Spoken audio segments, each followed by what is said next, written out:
Nous commençons.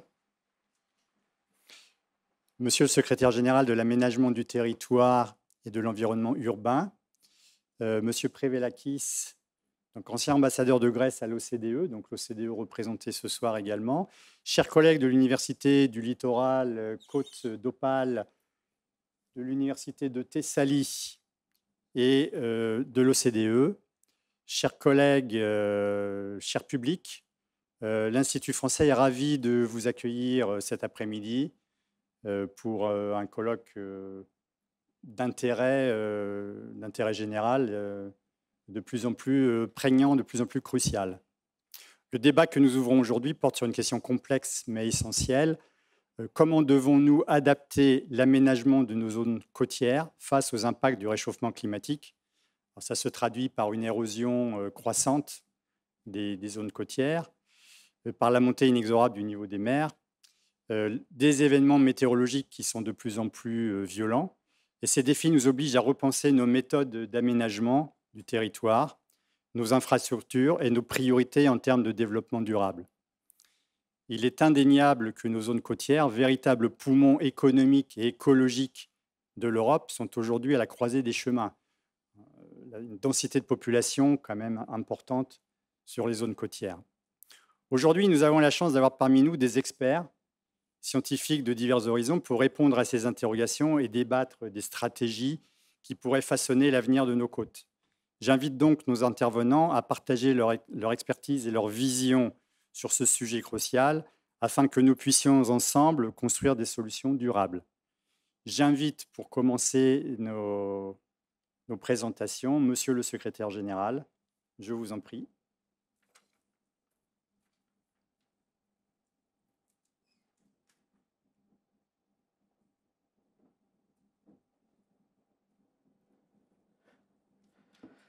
Καλησπέρα σας. Bonjour à tous et à toutes. Je vais parler en grec car je ne maîtrise pas le français, une langue que j'aime beaucoup, certes, une langue très agréable à écouter. Et c'est la raison d'ailleurs pour laquelle j'ai incité mes filles à apprendre le français dès leur très jeune âge.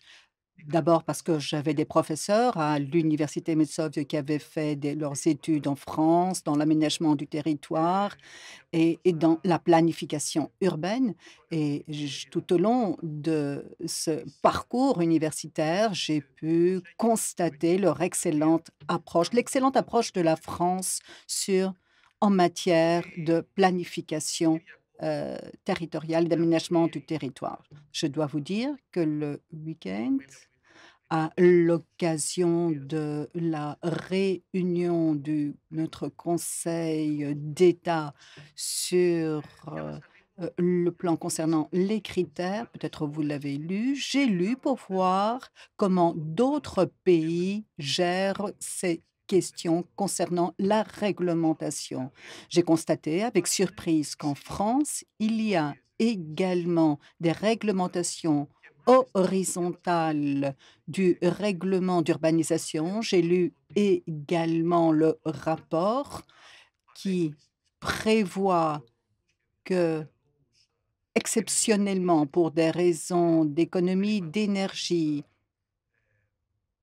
et pour l'aménagement de l'environnement et de l'environnement bâti de manière plus conviviale, il y a des exceptions qui sont permises. Et j'étais contente de le voir car je considérais que ceci existait uniquement en Grèce. Je ne pense pas que le législateur, lorsqu'il a conçu ce règlement, l'a élaboré, avait en tête l'exemple français. Je l'ai lu et je voulais partager certaines réflexions avec vous. Pour passer à notre thématique d'aujourd'hui, je dois dire que très récemment, 2020, le ministère de l'Environnement et de l'Énergie a pris une initiative en matière de réglementation sur la planification urbaine et territoriale et a décrit l'espace maritime et l'espace côtier, ce qui a été repris dans notre droit. Je ne sais pas si les définitions qui ont été données sont conformes aux enjeux actuels pour ce qui est de ces deux espaces maritimes et urbains qui sont étroitement liés, ce que je vais sur la chose sur laquelle je vais revenir par la suite. Il y a une tentative très importante qui s'inscrit dans le cadre de cette tentative Kostadinos Doxiadis avec les différents plans locaux d'aménagement du territoire et les plans régionaux. Notre objectif étant d'amener des changements, des transformations, d'examiner la façon de protéger l'environnement naturel, y compris apparemment l'espace maritime, mais définir cela de manière distincte et le lien entre ces deux espaces maritimes et urbains. Une étude qui aurait dû durer 3 ans et qui a dû évaluer des questions qui sont liées à la complexité de l'occupation des sols, des facteurs de construction. Que se passe-t-il dans les régions qui ne sont pas urbaines? Cette étude n'aurait pu ne pas prendre en compte l'espace maritime, car les données dont nous disposons en Grèce sont très limitées. Je pense que c'est le cas pour d'autres pays européens, peut-être sur la planète entière. Nous avons étudié euh, de manière approfondie l'espace territorial, septentrional, mais pas l'espace maritime. C'est un espace vaste, très difficile, qui nécessite un coût important, qui nécessite des données très précises et la difficulté de collecter ces données fait que ce système est complexe. Il y a actuellement, nous avons en cours les plans spécifiques d'aménagement du territoire. Peut-être avez-vous entendu parler des espaces, des plans d'aménagement liés au tourisme qui influent sur l'espace maritime et sur le littoral, puisque les plus grandes pressions exercées dans notre pays sur ce produit touristique, c'est bien l'espace côtier et le littoral. Il y a très peu d'investissements dans les régions montagneuses ou dans le pays continental. Le principal produit touristique offert par notre pays est principalement lié à la mer. Et c'est tout à fait normal. Nous avons un littoral, nous avons des façades maritimes très importantes, nous avons les îles et également un environnement maritime pour lequel nous sommes fiers et des millions de personnes viennent visiter notre pays et nos îles pour cette raison. Le plan d'aménagement du territoire à des fins touristiques a soulevé également le type de construction que nous souhaitons avoir sur la façade maritime. Je vous rappelle que notre pays est le seul peut-être à ne pas avoir ratifié la Convention de Barcelone et principalement car il y a certaines réflexions sur les incidences qui pourraient découler en matière de développement de l'espace et d'aménagement de l'espace. Si l'on applique ces instructions qui prévoient construire à 100 mètres de la limite du littoral, vous pouvez vous imaginer le nombre d'habitants qui seraient affectés, car la Grèce est un pays avec de nombreux petits propriétaires.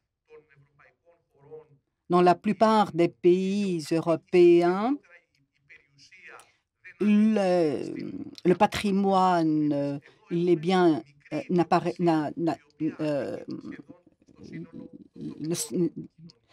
les habitants ne sont pas propriétaires de ces biens. Ce n'est pas le cas en Grèce. Donc, ceci crée un problème assez complexe. Les principes de durabilité, de développement durable se fonde sur la société, l'environnement et sur l'économie. N'oublions pas cela. Et on ne peut prendre des mesures et s'opposer directement à la société. Ceci n'est pas conforme donc à cette approche, à cette tentative qu'il faut faire pour pouvoir euh, réaliser ce triptyque.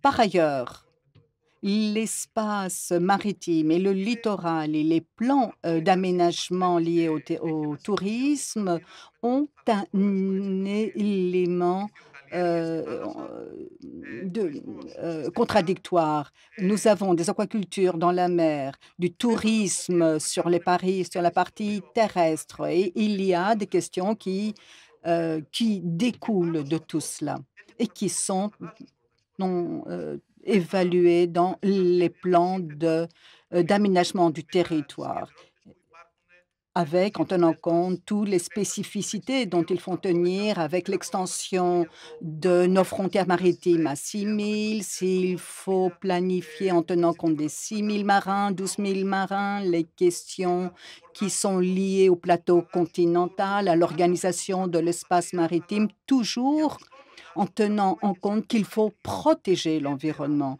Et nous avons également les questions assez spécifiques qui sont les parcs marins. Lorsque la carte a été présentée, on considérait que ce serait un cadre sur lequel nous allions tous nous mettre d'accord, y compris nos euh, voisins, mais il y a eu des réactions, au contraire. Donc, s'il est difficile de se mettre d'accord sur les questions qui sont liées à la protection de l'environnement, il est encore plus difficile de se mettre d'accord sur l'organisation de l'espace maritime.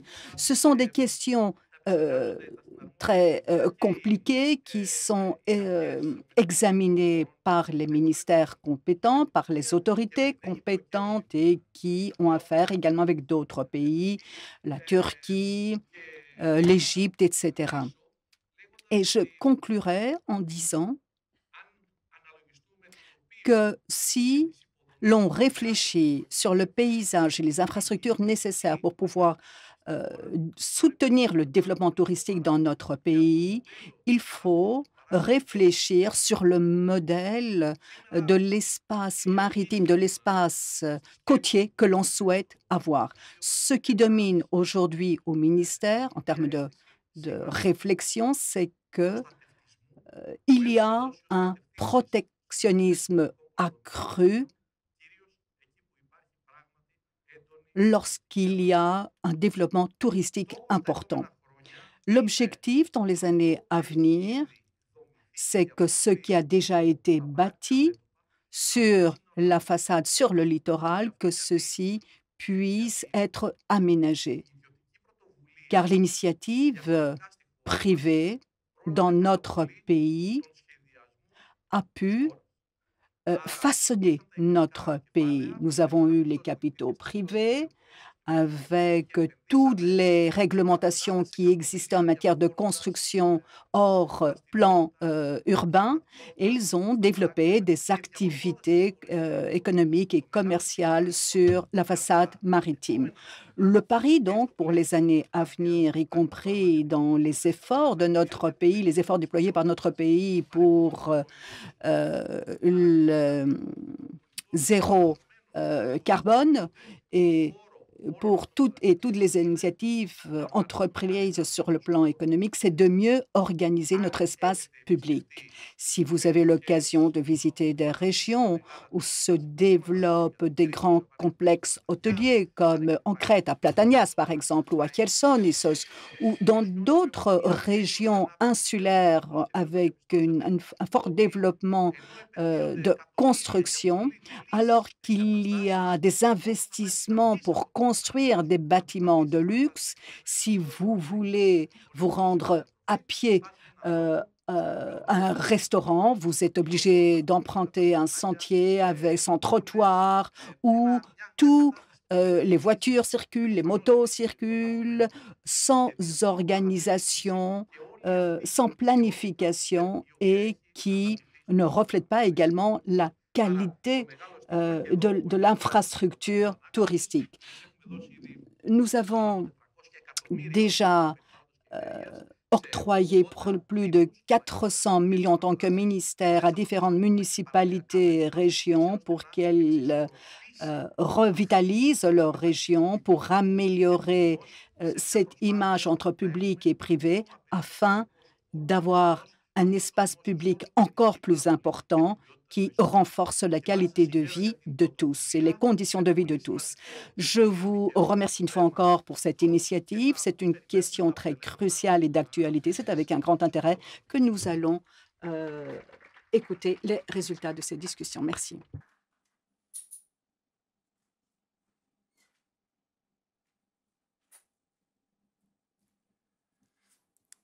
Ευχαριστούμε πάρα πολύ τον Γενικό Γραμματέα, τον κύριο Μπακογιάννη. Nous remercions Monsieur le secrétaire général, Monsieur Bakoyannis, pour ce qu'il vient de nous dire, toutes ces questions qu'il a éclairées et des questions qui sont encore en cours d'étude. Avant de commencer ma présentation, je voudrais remercier avant tout mes collègues de l'ULCO qui sont venus de France justement pour participer à cette conférence. Et merci Christophe, merci Bernard, merci Marie-Antonia. Je vais aussi remercier l'Institut français de Grèce et tout particulièrement Philippe Grieux et Katerina Spiropoulou. Sans l'aide de ces personnes-là, on ne pourrait pas être là aujourd'hui. Et je vais aussi surtout remercier M. Plevelakis qui a pris la peine de venir nous voir et puis partager son avis, ses opinions sur la thématique que nous traitons aujourd'hui. Là, je vais continuer en grec.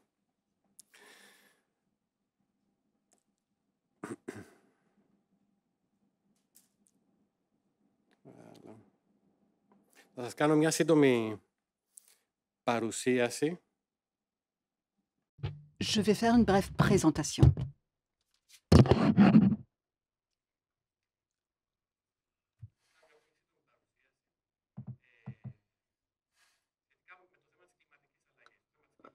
Sur la question du changement climatique, c'est une question dont on entend souvent parler au quotidien. On voit des incendies, on voit des phénomènes de sécheresse, des inondations. Et nous, en Thessalie, nous en avons été affectés très fortement avec les inondations qui ont été provoquées par la tempête Daniel. Nous avons eu des dégâts dans les villes, la catastrophe d'infrastructure.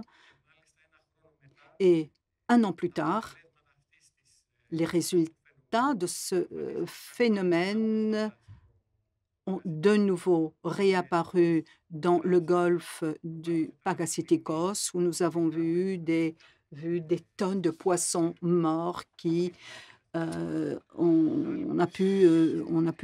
les a retrouvés dans le port de Volos. Donc, l'impact du changement climatique, du dérèglement climatique est très présent et l'objectif, c'est d'atténuer cet impact au niveau local et international. Donc, nous devons prendre des mesures d'ajustement et d'adaptation à tous les niveaux, local, régional, national et international. L'inertie, le manque de mesures va mettre en péril la cohésion de territoire. L'impact du changement climatique pourrait approfondir les inégalités, les disparités sociales. Le changement climatique est étroitement lié au modèle de développement d'une région, puisque les différents secteurs économiques en sont impactés. Mais il ne faudrait pas se limiter à cela, c'est-à-dire si le changement climatique a un impact négatif sur le modèle de développement d'une région. Il faudrait voir sous un autre angle tout cela et dire que le changement climatique peut être une opportunité pour le modèle de développement d'une région qui aura ainsi l'occasion de changer, de s'adapter. Nous avons les mécanismes qui nous permettent de comprendre comment fonctionne le changement climatique et quels sont ses effets et son impact. Ceci nous permettra donc de protéger nos secteurs productifs et éventuellement créer, développer de nouveaux secteurs productifs qui jusqu'à présent peut-être on n'y avait pas pensé. Donc, le principal mécanisme et objectif, c'est d'avoir une planification rationnelle de l'occupation des sols. Quel est l'impact du changement climatique? En Grèce, en résumé, l'impact, on le voit dans tous les secteurs, sur l'élevage, l'agriculture, le tourisme. Le climat est un des principaux facteurs pour le développement durable des régions. Et quels sont les mécanismes dont nous disposons pour faire face à ce changement climatique? En fait, nous avons des mécanismes qui se déclinent sur 2 niveaux. D'une part, nous avons les outils pour faire face au changement climatique, d'abord au niveau national, avec la stratégie nationale pour faire face au changement climatique et le plan national pour l'énergie et le climat. Et nous avons également des outils qui se déclinent au niveau régional et ce sont les plans régionaux d'adaptation au changement climatique, les plans de gestion des bassins versants et les plans de gestion des inondations et des risques. Voilà le premier paquet de mécanismes. Nous avons également les outils d'aménagement du territoire. Là encore, nous avons 3 niveaux de planification, national, régional, local. Je ne vais pas y revenir, vous les connaissez, vous connaissez ces mécanismes. Et que se passe-t-il?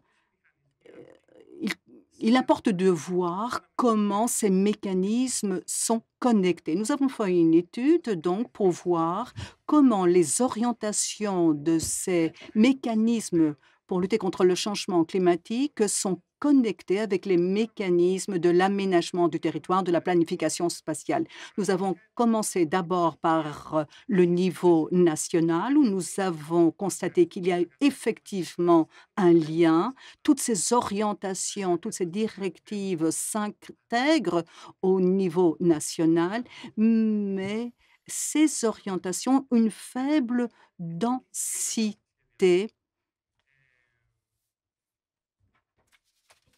nationale. Ce qui importe de dire, c'est que les actions pour le changement climatique et pour la désertification sont reprises dans la stratégie nationale qui relève de 2008. Par la suite, nous avons effectué la même chose avec les mécanismes sur le plan régional. Nous avons étudié les 12 régions et les orientations données par les outils pour lutter contre le changement climatique et nous avons constaté que là, effectivement, il y a une connexion qui qui n'est pas très forte. Il y a des orientations dans les plans régionaux qui ont une faible densité territoriale et d'aménagement du territoire et qui décrivent certaines unités spatiales où certaines actions doivent être entreprises. Donc, ces résultats nous montrent la voie à suivre pour l'avenir. Le résultat qui est évident, c'est que nous avons besoin de relier au niveau local et régional tous ces outils et tous ces plans. Ces plans doivent alimenter la planification sociale avec toutes les données nécessaires afin que chaque plan de chaque région puisse tenir compte des régions les plus vulnérables. C'est l'objectif ultime. Donc, en mettant en connexion tous ces 2 plans et ces 2 systèmes, nous pouvons avoir un système intégré, adapté au changement climatique. Pour conclure, je voudrais vous présenter 2 conclusions et je voudrais souligner et mettre l'accent sur l'importance de la planification spatiale pour lutter contre le changement climatique. 2 éléments sont importants. Tout d'abord, la politique. Nous devons développer, élaborer une politique et deuxièmement, la conviction des citoyens globale. Je pense que cette conviction pourra être réalisée facilement, car tout le monde vit ce changement climatique. Donc, on sera facilement convaincu pour changer de comportement. Autre élément très important, c'est faire de ce système de planification qui est, je dirais, passif, en faire un système actif. Et il faudrait cesser que cette planification spatial soit un système de contrôle, et qu'il devienne un système de prévention, un mécanisme de prévention. Nous avons besoin d'une approche plus active en matière de planification spatiale. Merci. Και τώρα θα ήθελα Et maintenant, j'aimerais donner la parole à M. Prevelakis pour qu'il fasse une nouvelle approche de ce que nous connaissons en tant qu'ingénieurs, qui est très intéressant. Merci, vous avez la parole. Merci beaucoup pour cette invitation. Le thème de cette rencontre constitue d'une certaine manière le carrefour de plusieurs de mes intérêts, je dirais presque de mes amours, pendant ma longue carrière universitaire. Alors, tout d'abord, je commence par l'idée des regards croisés entre la France et la Grèce, la relation entre la France et la Grèce, qui est un enjeu fondamental. Nous l'avons constaté encore et encore, combien cette relation est précieuse pour la Grèce, évidemment, ça c'est bien connu, mais aussi pour la France, parce que la France s'est inspirée beaucoup de la tradition hellénique.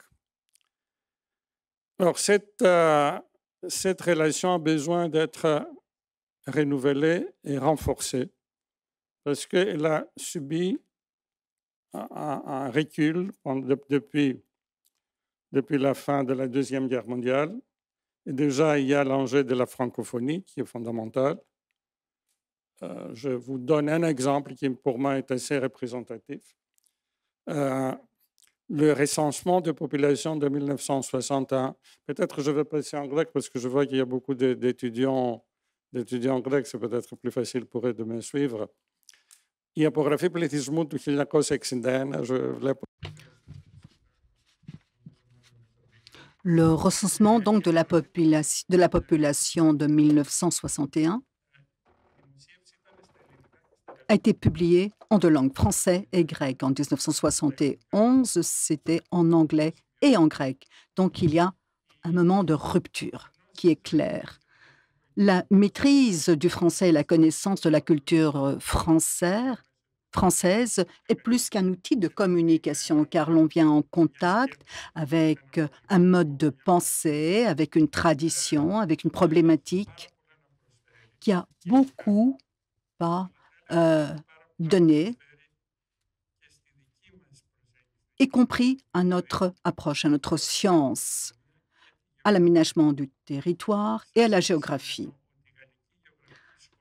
L'école géographique française, et j'aimerais le souligner, c'est la seule peut-être qui ait survécu de cette réforme catastrophique après la Seconde Guerre mondiale, ou la Deuxième Guerre mondiale, et où nous sommes arrivés à l'approche marxiste qui a détruit cette tradition. Et la géographie est toujours vivante en France, elle est toujours dynamique. Et pour un pays comme la Grèce, où la géographie est impossible, ce contact avec la France est pour moi très précieux. Pour revenir à l'époque où j'étais à mes débuts professionnels, dans les années 70, la géographie était très présente. La France était très présente en Grèce, plutôt.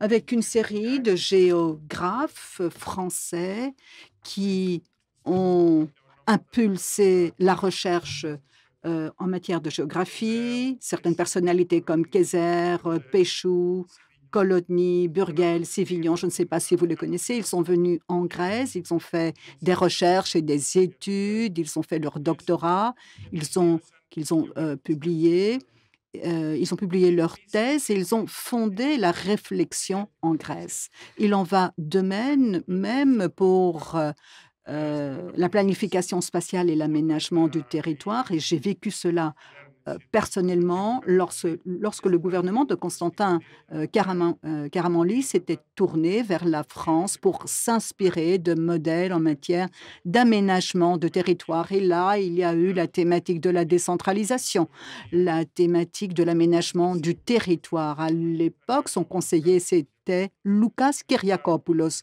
qui avait des liens très étroits avec la France.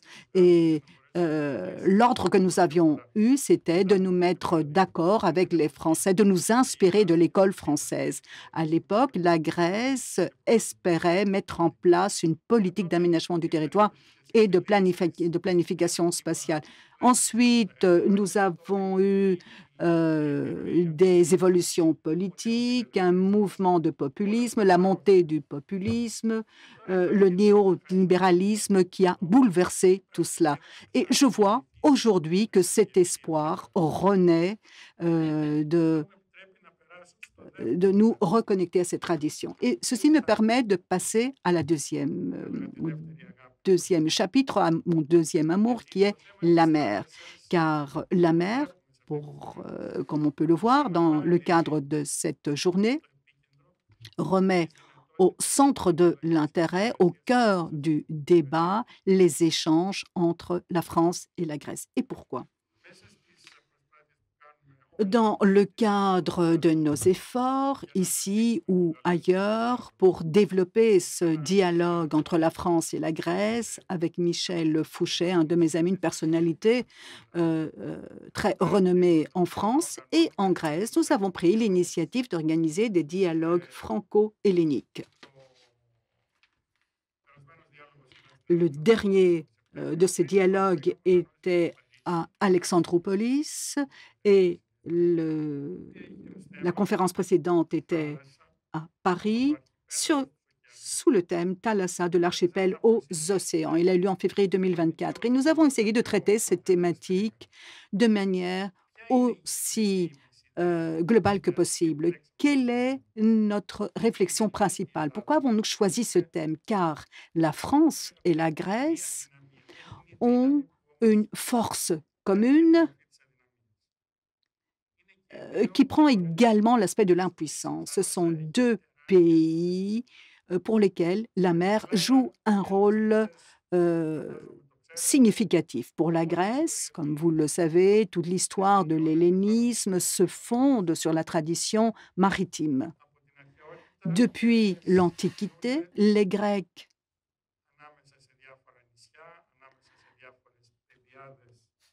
voyagent entre les îles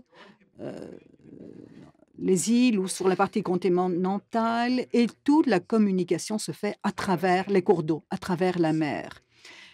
L'élément principal de la culture grecque, c'est la mer. Pour faire un bond en avant, je passe de l'histoire à nos temps modernes, quel est le seul domaine d'activité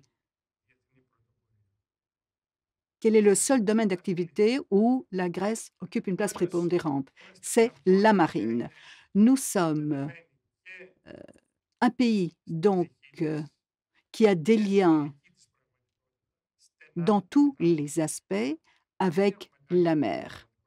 Et qu'avons-nous fait? Nous avons tourné le dos à la mer. Vous n'êtes plus à l'école. Est-ce qu'on vous avait parlé de la mer à l'école? Qui connaît l'importance significative de la mer pour notre culture et pour notre économie? Qu'avons-nous fait au cours du dernier siècle? Eh bien, nous abandonnons la mer, nous lui tournons le dos. Au cours du XXe siècle et après, nous avons eu une désertification de nos îles. Les îles ont été abandonnées et nos voisins revendiquent désormais nos îles et cela nous étonne. C'est tout à fait normal puisque nous n'avons pas mis en avant et en évidence notre lien avec la mer. Donc, il y a un terrain très important pour changer de politique, pour se créer un lien pour se reconnecter avec la mer de manière matérielle et immatérielle.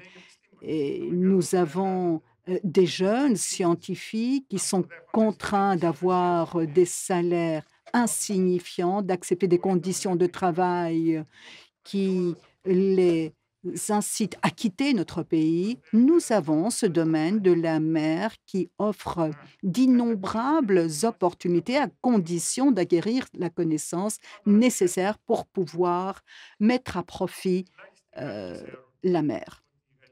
Pour parler maintenant de la France, très peu savent que la France a l'espace maritime le plus grand au monde avec, ou plutôt occupe la deuxième place en matière d'espace maritime après les États-Unis qui sont dotés du plus grand espace maritime, donc suivi par la France. Et aujourd'hui, il y a un débat en France. Que faisons-nous avec cet espace maritime qui est abandonné, délaissé? Personne ne sait en France ce qui se passe dans cet espace. Donc, c'est un avantage considérable que la France n'a pu mettre à profit. Et c'est un avantage qui prend de l'ampleur à notre époque, car tout ceci est enseigné à l'université, car l'avenir de l'humanité, c'est bien la mer. Ce sont ces espaces immenses dont est dotée la France, dont dispose la France. Donc, elle a, la France, l'outil pour jouer un rôle important au niveau de l'économie, de la géopolitique dans l'avenir. Donc, il y a ce point commun entre la France et la Grèce qui crée un terrain de collaboration. Il faudra se demander, et pourquoi avons-nous tourné le dos à la mer? Ceci est lié à la théorie géographique. Et puis, il faudrait réfléchir comment peut-on surmonter cela. En France, il y a de nombreux programmes d'éducation. L'enseignement public a intégré plusieurs cours sur l'importance de la mer. Donc, je pense que nous pouvons, en Grèce, nous inspirer de ces programmes. Nous pouvons également collaborer car la France contribue à cette prise de conscience exactement car le fondement de la culture française, c'est dans une large mesure l'Antiquité, et l'Antiquité est synonyme de mer, d'aspect maritime. Et je reviens à la question initiale qui est l'aménagement du territoire et la planification spatiale. Je vous disais qu'il y avait un lien très étroit entre la France et la Grèce. Petit à petit, ce lien s'est affaibli. Maintenant, il peut être renouvelé via la mer, via le thème qui fait l'objet de cette journée d'études. C'est un thème très dynamique, utile, bien plus encore, car nous avons le changement climatique qui nous contraint à faire face à à cet impact. Donc, c'est un nouveau domaine où la France et la Grèce pourraient à nouveau collaborer et renouveler ce lien traditionnel entre la planification spatiale et l'aménagement du territoire entre ces deux pays. Merci.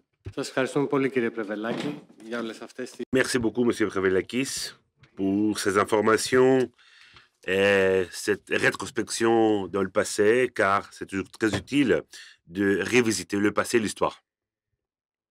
Maintenant, nous pouvons passer à notre prochain intervenant, Monsieur Drobenko, qui va nous parler des défis des eaux en zone côtière, le cas de la France. Vous avez la parole, monsieur. Mesdames et messieurs, chers collègues, c'est un plaisir de vous retrouver. Alors, je voudrais d'abord remercier bien évidemment l'accueil qui nous a été fait tant par l'Institut et toutes les équipes qui travaillent, et nos collègues de Volos, de l'université. Un accueil remarquable, égal à lui-même au fil des visites que nous effectuons. Merci à tous. Alors, je voudrais dire que nous partageons, avant de commencer mon propos, nous partageons beaucoup de choses. Nous partageons notre amitié d'abord, indéfectible à ce jour, n'est-ce pas? Nous partageons aussi la Méditerranée. Hein. Les rives vont du sud de la France jusqu'aux confins de la Grèce. Nous partageons aussi le droit de l'Union européenne, qui structure nos régimes juridiques. J'y reviendrai. Et nous partageons bien d'autres choses, notamment cette ère de l'Anthropocène où nous sommes confrontés à ce qui est le dérèglement climatique, avec une perturbation majeure des grands cycles de l'eau. Et l'Organisation mondiale météorologique vient de rendre un rapport qui est alarmant à ce sujet. Nous partageons la perte de biodiversité. Les rapports du GIEC, du WWF se succèdent et nous alertent de plus en plus. Nous partageons l'occurrence de risques naturels de plus en plus violents qui mettent en cause nos conditions mêmes de vie. Et nous partageons donc beaucoup.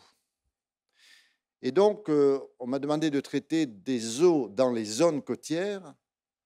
C'est un petit sujet au regard des enjeux que j'évoquais tout à l'heure. Alors néanmoins, je voudrais dire que concernant ces eaux-là, dans ces zones-là, nous sommes tributaires à la fois du droit international, Convention de Montego Bay, Convention sur la biodiversité de Rio, entre autres. Nous sommes tributaires du droit européen. Et je voudrais quand même mentionner ici, dans un premier temps, la directive sur la qualité des eaux marines de 1856, qui a été suivie d'une autre directive 2014-89 sur la planification maritime. Ça, c'est pour le volet maritime. Et dans le volet des eaux douces, la directive cadre sur l'eau 2060. Mais on ne peut aborder la question de l'eau sans évoquer les autres directives qui sont applicables. Directive nitrate, directive sur les eaux résiduaires urbaines de 1991, directive sur les eaux de baignade, directive sur les eaux destinées à la consommation humaine. Et tout ceci est lié.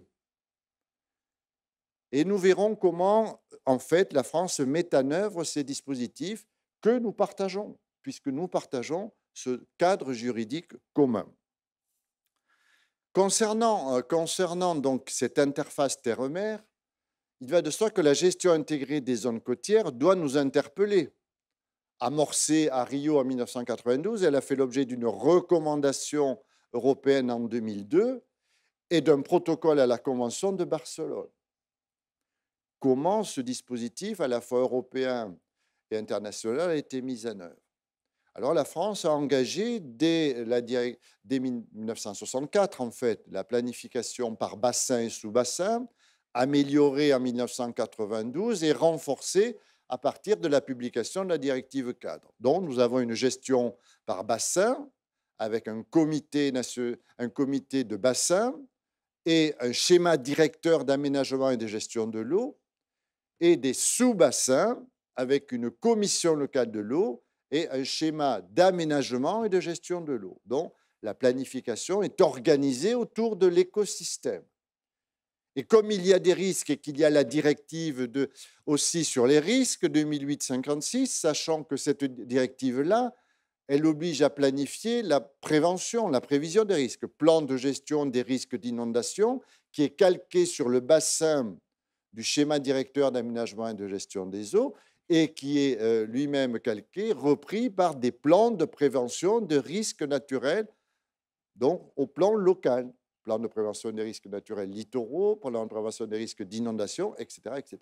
Donc nous avons cette structure juridique organisée avec des acteurs. L'avantage en mer, c'est que l'État est le seul acteur pratiquement, sauf dans les zones côtières, où pour les eaux de baignade, la police, par exemple, relève de la compétence des collectivités, du maire ou de l'établissement public, coopération intercommunale, ou dans les ports, dont la gestion a été confiée pour la plupart maintenant aux collectivités territoriales. Donc, on a ce mécanisme, cette complexité aussi qui est apparue. Et dans le domaine de l'eau aussi, on a complexifié puisque les collectivités ont acquis des compétences qui viennent en quelque sorte parasiter, je dis parasiter parce que c'est le cas, quelque peu les organisations sur les schémas de directeurs et sur les schémas d'aménagement. Mais la France n'a pas complètement un système abouti puisque seuls 60% du territoire sont planifiés par des schémas d'aménagement et de gestion des eaux. Bien, ça c'est un peu le cadre. Ce qui nous intéresse, donc il y a une pluralité de planification avec une pluralité d'acteurs. Et je répète qu'en mer, l'avantage, c'est que c'est l'État, au fond, qui est le seul pilote à bord, pratiquement.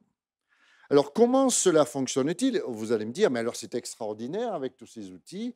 La France a des résultats tels que l'Union européenne les attend. Bon état écologique des eaux en 2015, bon état écologique des eaux marines en 2020. Je vous dirai le résultat. Alors, en fait, toutes ces planifications en mer, documents stratégiques de façade, plan d'action pour le milieu marin, mais alors là, vous voyez, on commence à s'interroger parce que le plan d'action pour le milieu marin qui résulte de la première directive cadre pour le milieu marin avec objectif de la qualité des eaux en 2020 a été en quelque sorte absorbé par le document stratégique de façade qui, lui, résulte de la directive sur la planification maritime, donc sur des objectifs principalement économiques. Donc, c'est ce schéma-là qui est applicable aujourd'hui dans notre pays et dont le plan d'action pour le milieu marin qualité constitue l'un des éléments du document stratégique de façade. Ce qui est intéressant, c'est au fond comment ces outils se coordonnent. En mer, c'est facile, document stratégique de façade, plan d'action pour le milieu marin. Mais ces documents-là ont un effet sur toutes les activités intervenant dans les zones côtières. Ce qui veut dire que, par exemple, le SDAGE doit être compatible avec le document stratégique de façade et le plan d'action pour le milieu marin. S'il y a des activités qui se développent en zone côtière, elles doivent être compatibles avec ce schéma-là. Et là, je suis désolé, je ne suis que juriste, j'introduis une petite nuance parce qu'en droit, ce qui est la règle, c'est la conformité. Je dis blanc, la loi dit blanc, le décret doit dire blanc. Et là, on a introduit une nuance avec la compatibilité. La compatibilité permet à l'instrument qui doit être en fait juridiquement adapté au supérieur une souplesse. Et on a introduit une deuxième souplesse en disant la prise en compte. C'est encore plus distant, si vous voulez. Et donc, on a un ensemble de documents qui ont des liens les uns avec les autres, avec des souplesses plus ou moins caractérisées. Ce qui fait que l'efficacité en est atténuée, bien évidemment. Il n'y a que deux documents qui, au fond, ont porté réellement réglementaire. Ce sont les schémas d'aménagement et de gestion des eaux qui ont un règlement, et ce sont les documents d'urbanisme, le plan local d'urbanisme, qui ont un règlement. Tous les autres sont dans des rapports de nuances, on va dire, compatibilité prise en compte. Donc ça, c'est les documents de planification entre eux. Et puis, il y a les décisions que l'on prend. Est-ce que je délivre un permis de construire? Est-ce que je délivre une concession pour un parc éolien en mer? Donc là, on entre dans le champ des nomenclatures, c'est-à-dire des catégories juridiques qui sont soumises à autorisation environnementale ou à déclaration environnementale. Et ce que l'on observe, c'est que ce schéma qui, en théorie, paraît en quelque sorte attrayant, efficace, en fait, ce schéma souffre de quelques errements qui sont intervenus au fil des années. C'est-à-dire qu'on a eu des politiques publiques dites de simplification, d'adaptation, des dérogations, des exceptions. Et donc, on arrive à un dispositif où, finalement, la règle qui doit effectivement s'appliquer doit être examinée bien en détail pour comprendre si elle s'applique ou pas à tel projet ou si elle ne s'applique pas à telle construction. D'accord ? Et l'on observe par ailleurs que le législateur a réformé l'évaluation environnementale en France en réduisant le champ des projets qui sont soumis, a réformé la participation, l'enquête publique était en France le nec plus ultra du processus participatif et elle était efficace avec un commissaire enquêteur. Eh bien, on réduit la portée de la participation. Je vous rappelle que nous sommes signataires de la Convention d'Aarhus. Et donc, à ce titre-là, maintenant, c'est la participation électronique qui tente à se développer. Donc, il n'y a plus ce lien physique entre, au fond, l'aménageur, le porteur de projet et le public. Bien. Et puis, on assiste par ailleurs à des changements dans les nomenclatures qui classent les projets soumis à évaluation en participation. Je vous donne un exemple. La France a été condamnée déjà à plusieurs reprises au regard de la non-application de la directive nitrate. Bien. La Commission européenne vient de saisir, là en septembre 2024, la Cour de justice parce que la France ne respecte pas le niveau de nitrate dans les eaux destinées à la consommation humaine. Alors on se dit, mais il y a une alerte sur la santé publique, il y a une alerte sur l'environnement, donc il faut renforcer les contrôles. Eh bien non. Je vous donne un seul exemple. Pour les élevages industriels, la nomenclature disait qu'au-delà de 450 équivalents animaux dans un élevage, il fallait une autorisation. Et donc, ça veut dire qu'il y avait un contrôle assez rigoureux sur les installations. Et pourtant, nous avons des algues vertes sur la plupart des côtes de France. 4 minutes, bien chef. Et donc, nous avons des problèmes de pollution avec des coûts. Hein, c'est à peu près 40 milliards, la Cour des comptes l'a bien dit, 40 milliards en coûts directs et indirects. Eh bien, on a relevé la nomenclature à 2000 équivalents animaux. Donc, on a allégé le contrôle alors qu'il aurait fallu le renforcer. Bien. Donc, des évolutions, vous voyez, législatives, des évolutions normatives qui tendent à atténuer, en fait, ce qui protège. Ce qui protège, c'est la santé des humains, ce qui protège, c'est l'environnement. Et donc, on est à contre-courant, en quelque sorte, de ce qui devrait être pour répondre aux défis auxquels nous sommes confrontés. Alors, quelles sont les perspectives, en conclusion, mon cher collègue? Alors, les perspectives, en fait, elles sont la nécessité de remettre en perspective ce que nous souhaitons pour nous-mêmes, nos enfants, nos petits-enfants, pour vous, mesdames et messieurs, hein, jeunes étudiants, pleins de vigueur et d'entrain. Je comprends que vous ayez le souci de ce que sera demain. Et le souci de ce que sera demain sera en fait non pas déterminé par des velléités économiques financières, mais par l'urgence des problèmes à résoudre, des défis à relever pour répondre à ce que nous-mêmes, les humains, avons instauré. Et donc, à mon sens, il faut inverser le processus et dire que permet un écosystème, quelles sont les limites, la biocapacité d'un écosystème, jusqu'où peut-il être atteint? Parce qu'à un moment donné, on bascule dans l'irréversible. Et c'est ce que nous disent les rapports que je citais précédemment. Les rapports nous disent, attention, vous êtes en train de toucher au plafond. Au-delà, on ne peut plus revenir en arrière. Les courants marins, par exemple, sont en train de ralentir.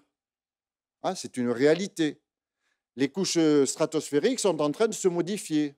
Et donc, on constate tous les jours, et tu l'as cité, Anestis, avec les grandes inondations, en France comme en Grèce, de graves inondations qui génèrent des mortalités. Et donc, si on revient à des systèmes juridiques supprimant tous ces millefeuilles et reposant uniquement sur l'écosystème et sa capacité à recevoir, à supporter, peut-être évoluerons-nous vers un monde possible, Et donc, à mon sens, il y a plusieurs éléments nécessaires.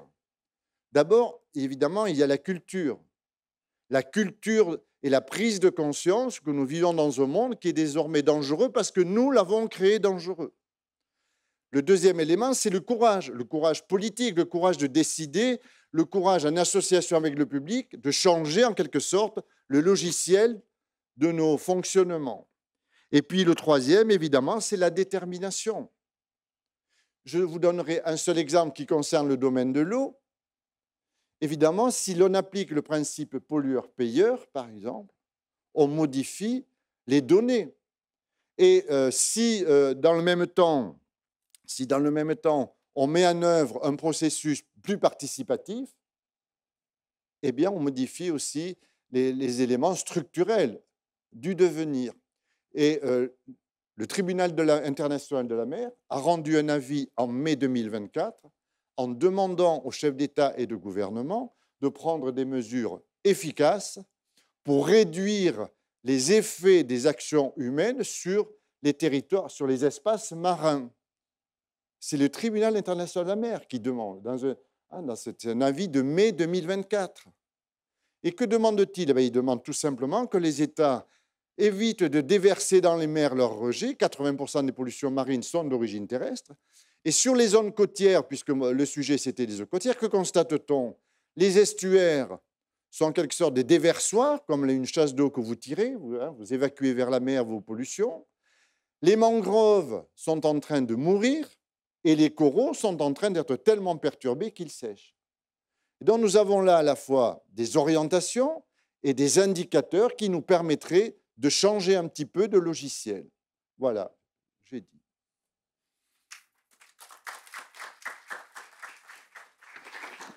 Merci, M. Drombengo. Merci, Bernard. C'est vrai que vous avez relevé beaucoup de défis, mais je reste aussi à ces 3 mots que vous avez dit, surtout à la fin, c'est sur la culture, la prise de conscience et la détermination dont on a vraiment besoin. Le courage. Le courage, voilà. Et je vais demander aussi à M. Marius Haidarlis de prendre la parole. Marie.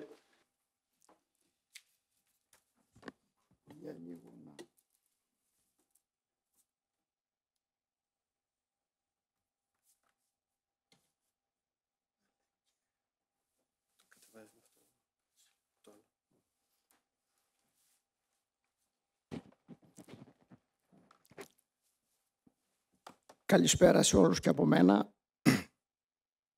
Bonjour à tous.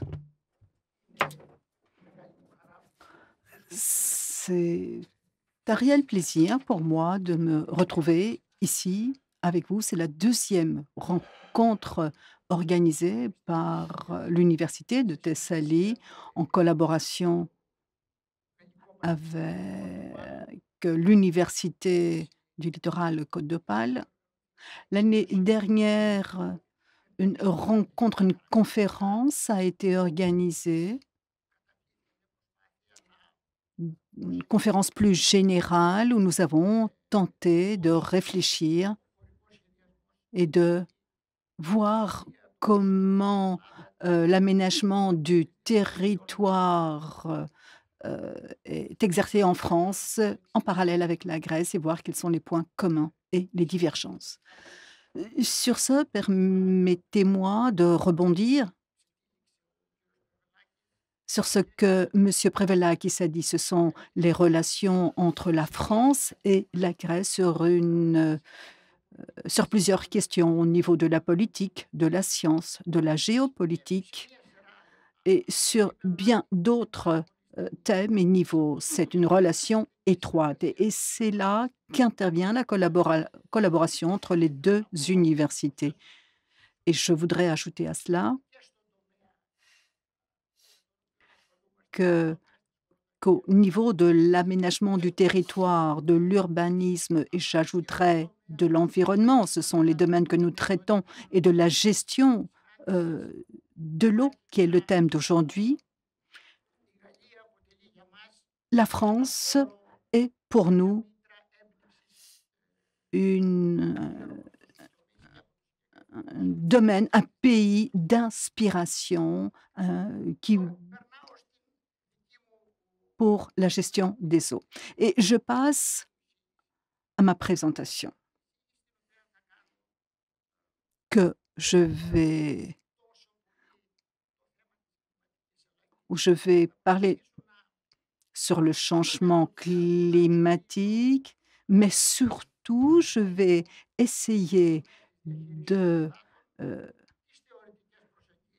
vous présenter les approches théoriques sur la gestion de l'eau. Puisque là, j'ai une expérience, je vais également faire une synthèse entre les différents ce domaine et le côté juridique en clôturant par certaines propositions d'amélioration de la situation en Grèce. Une remarque préliminaire. Comme vous savez tous, la législation, ce n'est pas quelque chose de neutre. La législation, c'est toujours le reflet de la science, des principes de la science, le point de vue des scientifiques de la société. Et c'est là et essaie de créer un cadre dans lequel va évoluer l'activité humaine. La législation n'est autre que le reflet des différents aspects sur le plan politique, institutionnel et spatial en matière de gestion de l'eau ou de l'aménagement du territoire, pour être plus clair. Donc, j'utilise la législation comme prétexte pour présenter certaines réflexions et ne pas vous en faire des juristes. C'est un prétexte pour réfléchir de manière plus globale sur la question. La législation en matière de gestion de l'eau en Grèce et de matière très schématique peut être divisée en deux périodes. La première période, c'est celle que vous voyez sur l'écran. C'est la loi 1739 de 1987. Et la deuxième période, c'est la période qui commence en l'an 2000 avec la directive européenne 2000-2060 et la loi de 2003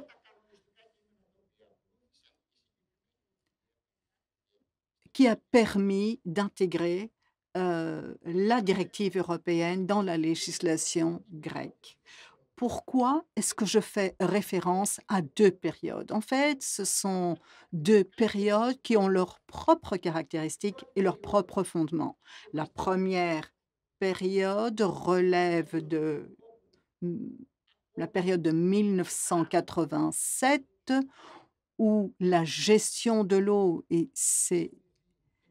n'était pas liée à la problématique de la protection de l'environnement.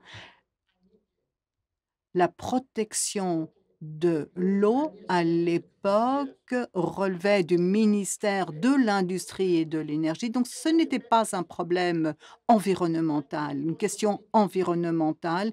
Ce n'était pas une question qui exerçait une influence sur l'aménagement du territoire.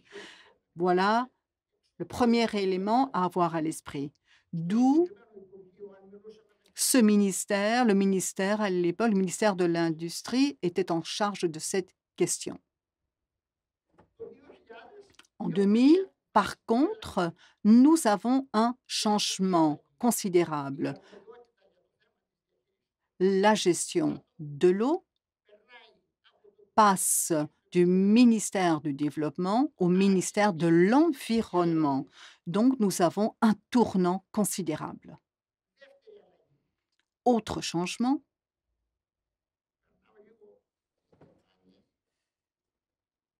je passe un peu en revue, mais transparent.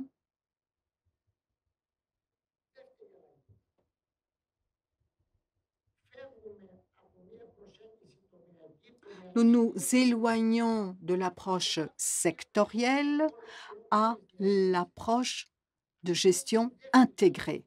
C'est le deuxième changement, la deuxième modification. Et au cœur de ce changement, vous allez retrouver ce que dit la directive, que l'eau n'est pas un bien commercial comme tous les autres, mais un patrimoine qui doit être protégé de manière appropriée, avec une bonne gestion. Donc, le transfert de la responsabilité du ministère de l'Industrie et de l'Énergie au ministère de l'Environnement, le fait de considérer que la gestion des eaux nécessite une approche intégrée fait que nous avons certains principes qui ont apparu et qui ont été instaurés, le principe de la participation, de la précaution, du pollueur-payeur, et au-dessus de là, le principe de la récupération du coût des services de l'eau.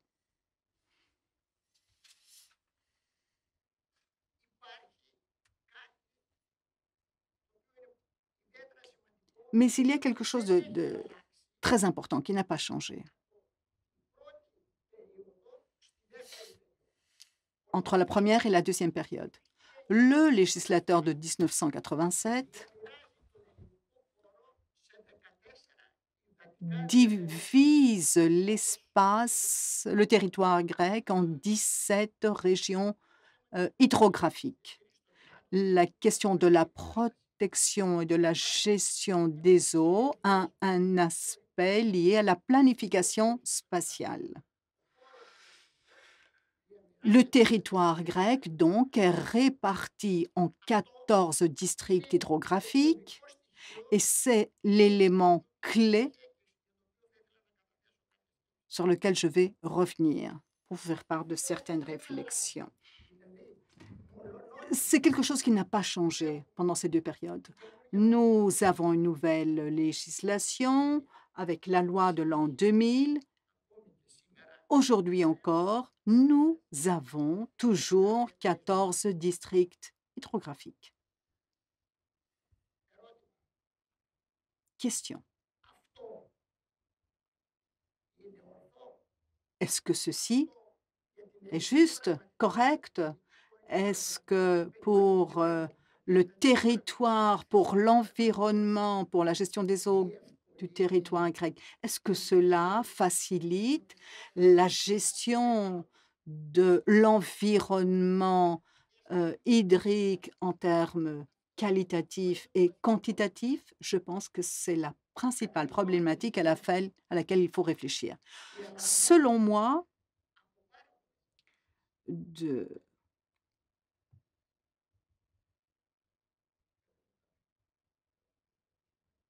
me reste encore 5 minutes, m'informe-t-on. Je vais essayer d'être concis. La Grèce ne peut soulever ce poids, 14 districts hydrographiques. La France, qui est 5 à 6 fois plus grande en termes de superficie, a 5 ou 6 districts hydrographiques. Premier changement, donc, que je considère indispensable en termes de législation ou de réglementation, c'est de réduire le nombre de districts hydrographiques. Vous me direz, Monsieur Radalis, peut-être ceci est excessif. Est-ce que vous pouvez, est-il possible comment un juriste peut prétendre cela? Depuis que la loi de 1987 a été votée, a été ratifiée et reconfirmée en l'an 2000, la communauté scientifique en l'an 2000 a bien dit que ce nombre de districts hydrographiques ne permet pas de bien gérer les ressources en eau. Pourquoi ce changement? Bien que la communauté scientifique était convaincue qu'il fallait changer, réduire le nombre de districts hydrographiques, il est évident que les données de ces dernières années dues au dérèglement climatique, avec le cas de Thessalie comme un cas très représentatif avec la tempête Daniel, avec les oiseaux, les poissons morts dans le golfe de Volos. Pourquoi n'avons pu anticiper tout cela? Car, selon moi, il n'y a pas de centre institutionnel, il n'y a pas d'autorité qui soit responsable pour élaborer une politique, pour mettre en œuvre cette politique. Lorsque nous avons été confrontés au phénomène Daniel avec tous ses effets, tous nous disaient: moi, je ne suis pas compétent, moi, je ne suis pas responsable, ça ne relève pas de ma compétence ou de ma responsabilité, car la question de l'eau, c'est un objet, c'est une question horizontale. Toute activité est affectée. Il y a un nombre inconnu d'autorités qui sont chargées.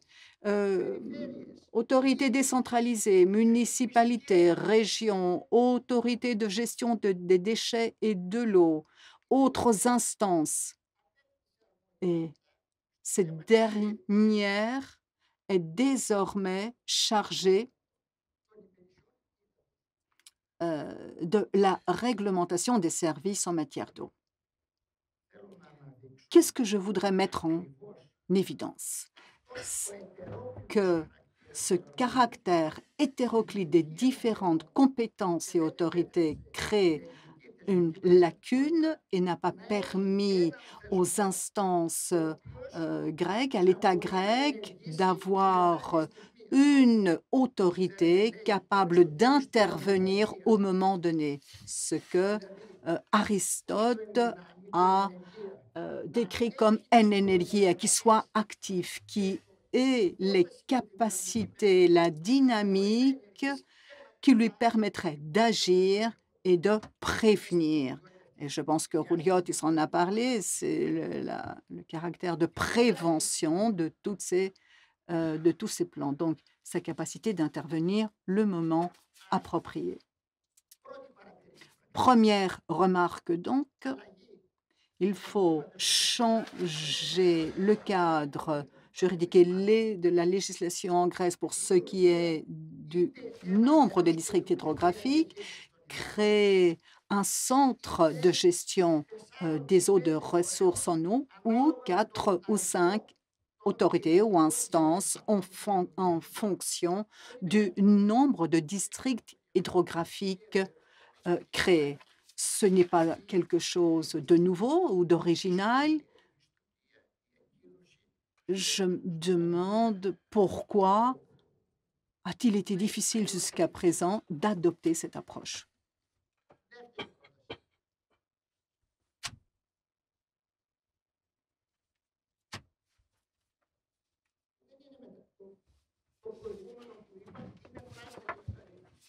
Ce que je viens de décrire jusqu'à présent, c'est une réforme ou un caractère de réforme. Ce que je vais vous dire tout de suite, ce n'est pas une réforme. Il y a une confusion entre les différentes responsabilités pour ce qui est de l'octroi des licences de forage. C'est une question fondamentale. L'agriculture, comme vous le savez, et d'autres activités, l'énergie, l'industrie, etc., ont besoin de beaucoup d'eau, notamment l'agriculture.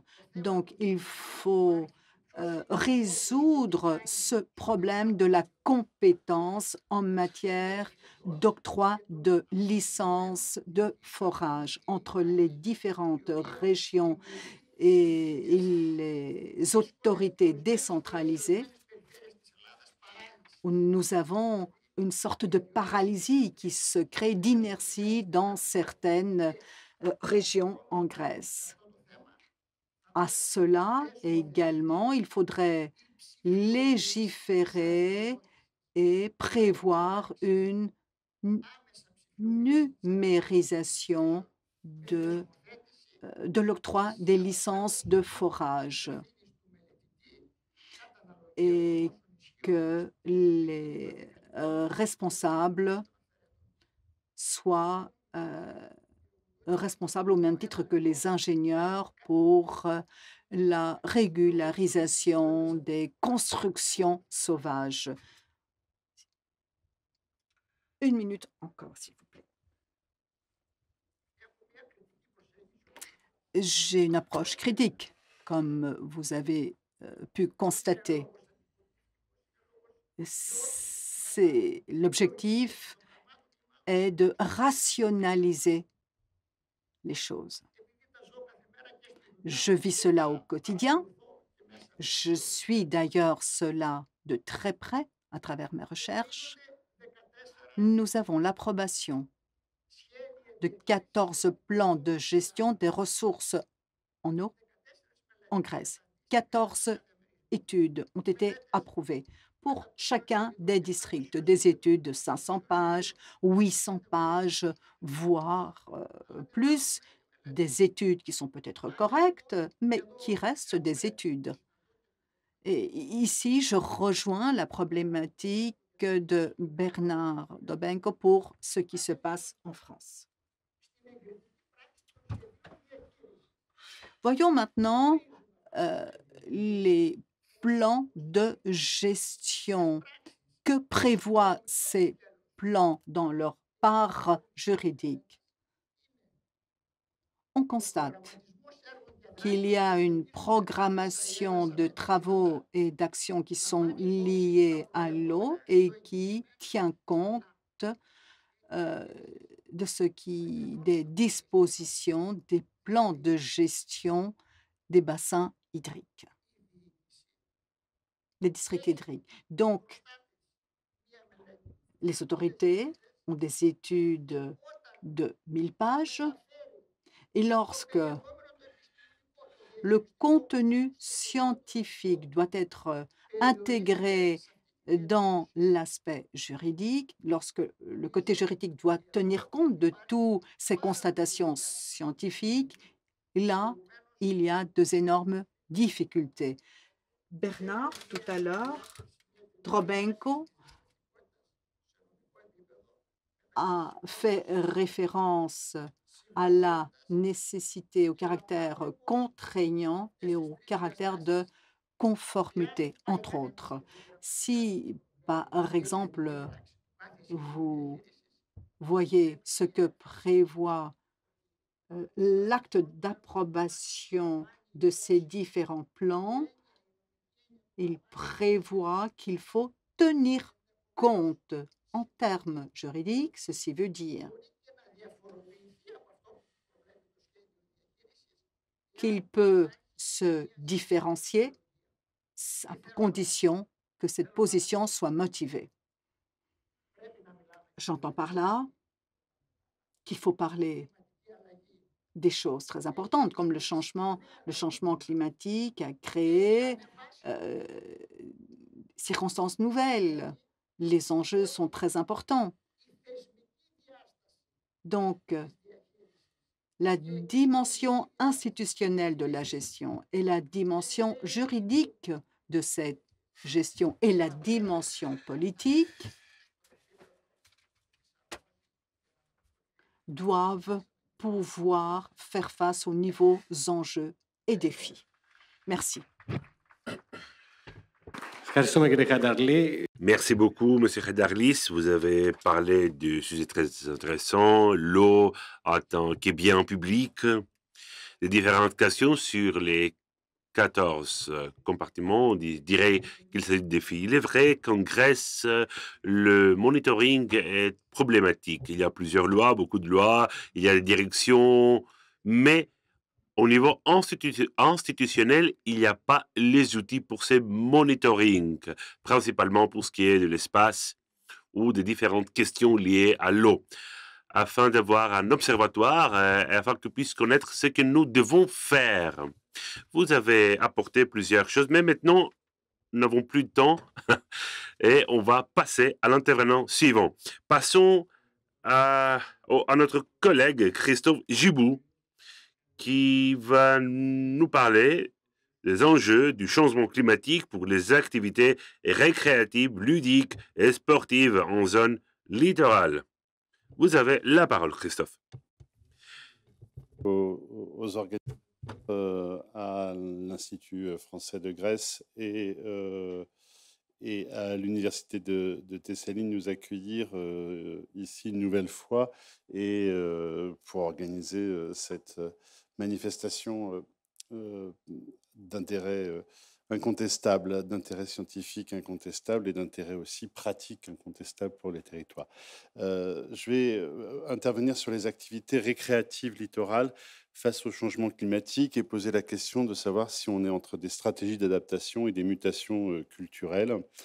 En effet, si le changement climatique a des effets indéniables sur le cordon littoral et en termes de risques, d'aléas, en particulier sur la structure du trait de côte, l'érosion, l'ensablement, la fragilisation ou encore sur les événements météorologiques en termes de fréquence et d'intensité. Il convient d'apprécier les conséquences de ces mutations sur l'ensemble des pratiques sociales qui se déploient le long de la côte. Ceci est d'autant plus nécessaire si l'on considère le cas français que si on ne prend que la métropole, on a à peu près 1530 km de côte et que dans ces 1530 km de côte rassemble un tiers de la population métropolitaine et que si on est encore plus précis, si on ne prend pas les départements côtiers, mais si on prend les communes côtières, on a plus de 10% de la population française qui vit dans 4% du territoire national. Voilà.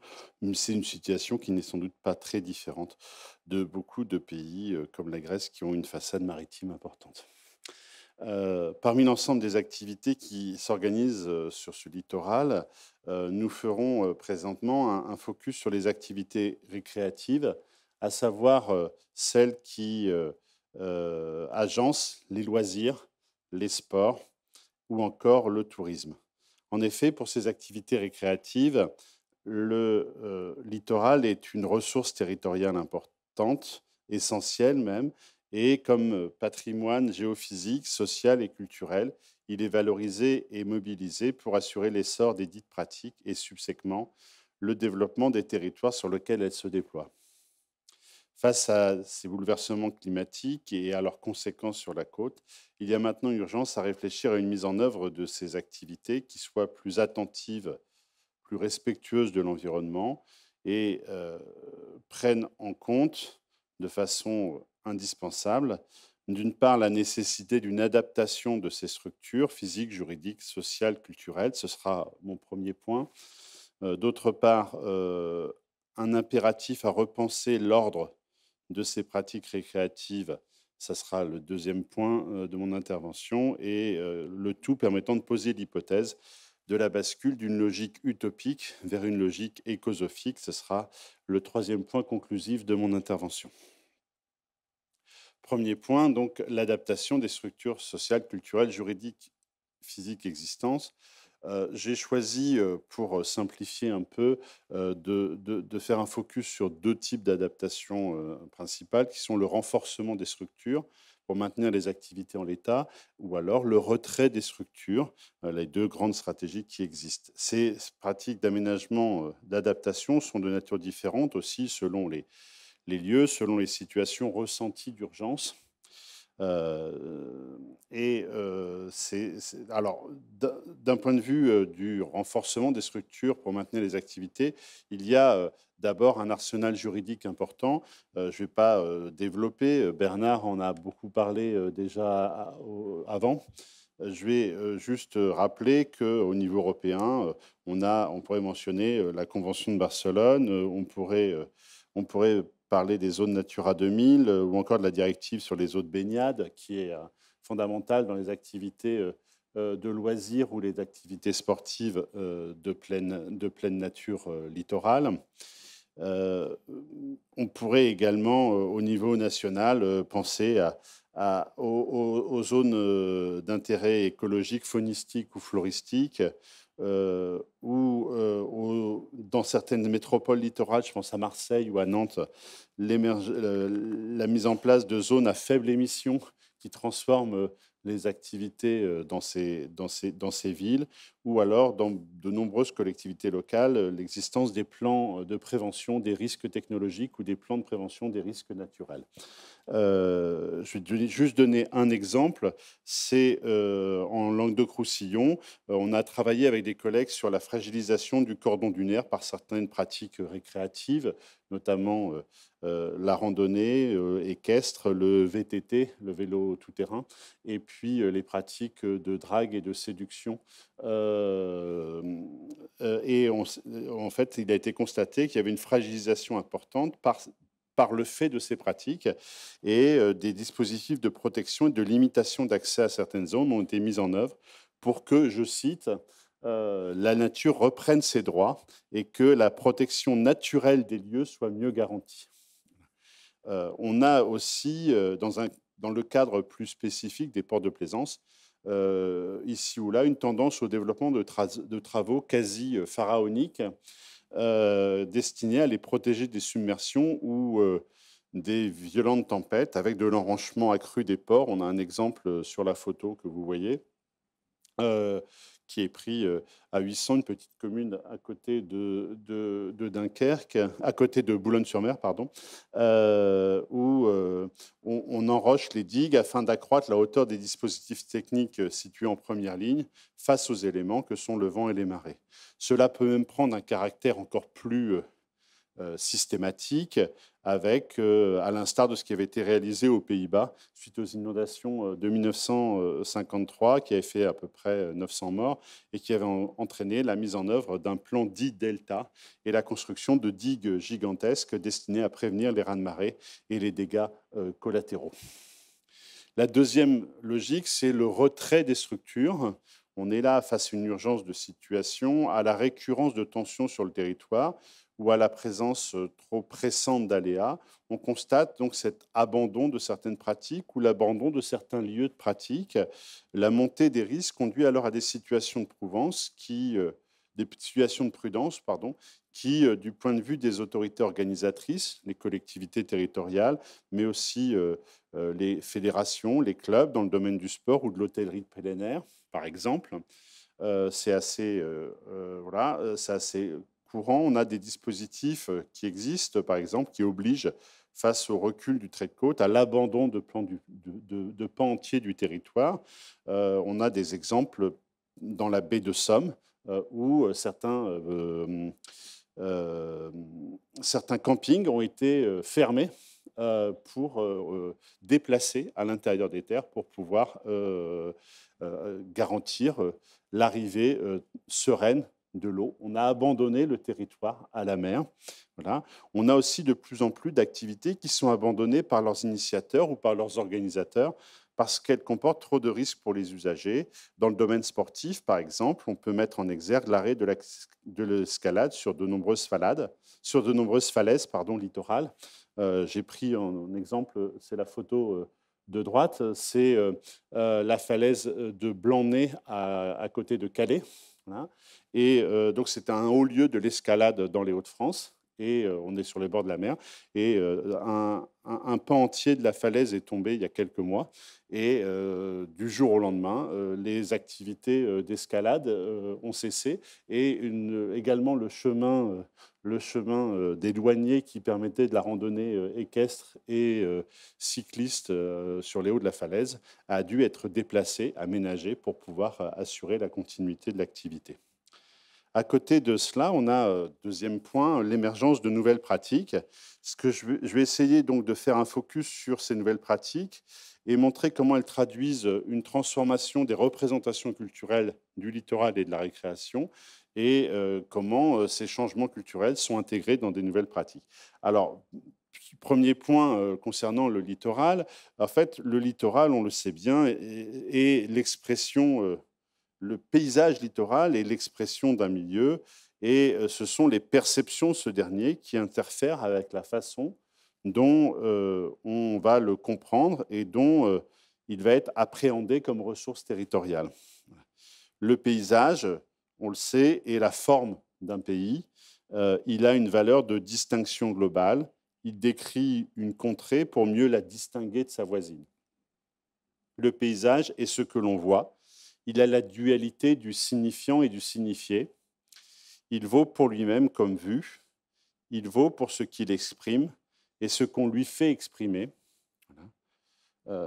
Il est donc ce que l'on imagine. Dans le cas présent, concernant le littoral, comme l'a bien mis en évidence Alain Corbin dans Le Territoire du vide, la modernité s'est accompagnée, la modernité comme temps historique, s'est accompagnée d'un désir de rivage dans le monde occidental. Et ce rivage s'est chargé de positivité et de valeurs lumineuses. Nous avons aujourd'hui à concilier le maintien de cette représentation extrêmement valorisante et positive de la côte avec une réalité du dernier quart de siècle qui nous rappelle la possibilité et même la récurrence accrue de catastrophes sur ce territoire littoral sous les coups successifs de ce que Teilhard de Chardin appelait la noosphère, cette sphère de l'esprit humain qui traduit l'influence grandissante de l'humain et de son pouvoir sur la biosphère, ou plus largement de l'Anthropocène, pour reprendre l'exemple cité tout à l'heure. Les tempêtes, les cyclones, les typhons plus violents et itératifs, les tsunamis viennent alors rappeler cette ambivalence de l'espace littoral entre un espace de désir, mais aussi un espace de menace et de danger. Concernant la récréation, on assiste également à une bascule progressive des valeurs qui la sous-tendent. Un premier cycle démarre avec le XXe siècle et se vide progressivement de sens depuis les années 90. Il est largement caractérisé par ce que Paul Virilio appelait une culture de la dromologie, du grec dromos et logos. Voilà, donc cette culture de la vitesse, une pensée de la modernité avec une logique d'accélération des pratiques, une logique d'aventure, de risque, une mécanisation des pratiques récréatives. Ce premier cycle, finalement, s'était installé sous l'influence d'un paradigme technologique et il reflétait ce que Marcus appelle la logique de l'homme unidimensionnel. Progressivement a émergé un second cycle qui appuie davantage sur des pratiques de ressourcement et de paysage, sur des pratiques qui sollicitent une appréhension multisensorielle de l'environnement et qui questionnent la possibilité, les conditions et les limites d'un bien-être comme ressource territoriale dans le développement touristique des littoraux. Aujourd'hui, ces pratiques récréatives rejoignent une logique de lenteur, d'écologisation, une logique de soutenabilité et une perspective de résonance, à savoir un rapport, pour reprendre les propos d'Hartmut Rosa, un rapport cognitif, affectif et corporel au monde, dans lequel le sujet, d'une part, est touché par un fragment du monde et dans lequel, d'autre part, il répond au monde en agissant concrètement avec lui, éprouvant ainsi son efficacité. Des pratiques nouvelles intègrent ces changements. Alors, la prise en compte se voit, par exemple, je vais vous donner juste quelques exemples, un exemple pour illustrer, c'est l'accès aux calanques marseillaises, c'est un haut lieu du tourisme et des loisirs littoraux de la cité phocéenne. Eh bien, aujourd'hui, ça nécessite une inscription préalable, gratuite, sur un site dédié au lieu. Et il y a un contingentement journalier des visiteurs, et une fois que le chiffre est atteint, les personnes n'ont plus le droit de se rendre sur place. Et des patrouilles de police de l'environnement sont organisées. Et si les plaisanciers, les vacanciers n'ont pas de titre de transport, n'ont pas de titre valable, voilà, ils sont verbalisés. Ce qui est questionné ici, c'est bien finalement la prise en compte des capacités bio-environnementales, les capacités de charge des sites d'accueil récréatifs, avec une invitation aux parties prenantes à réfléchir aux conséquences du surtourisme et de la surexploitation de certaines parties du territoire. Pour conclure, pardon, j'ai oublié, juste une demi-seconde, ça traduit aussi des enjeux autres qui peuvent être comment on discrimine l'accès à ce territoire. Est-ce que c'est une discrimination financière qui doit être mise en place ou est-ce qu'il y a des enjeux de justice sociale et de justice spatiale à réfléchir? La troisième, en conclusion, je dirais qu'on bascule d'une logique d'utopie vers une logique d'écosophie. À première vue, ces pratiques récréatives, littorales, apparaissaient être ce que Michel Foucault appelait des hétérotopies de déviation, c'est-à-dire des espaces-temps qui protégeaient des comportements déviants par rapport à la norme sociale dominante. Mais à mieux y regarder, on peut plutôt considérer que ce sont des utopies interstitielles, c'est-à-dire des utopies qui ne sont pas lointaines, mais qui sont plutôt des formes de bricolage existentiel qui se cachent dans le quotidien et où on est dans le proche, dans l'ordinaire. Voilà, une utopie du quotidien, si vous voulez. Et de ce point de vue-là, ce qui me semble intéressant, c'est que ça traduit aussi, ça préfigure des changements plus importants, et comme si l'utopie avait vocation à devenir une réalité en construction. Cette réalité, c'est la nécessité d'une écosophie, c'est-à-dire une sagesse nouvelle, fondée sur le partage et l'échange réciproque avec la nature, avec les autres et avec soi-même. Je vous remercie de votre attention.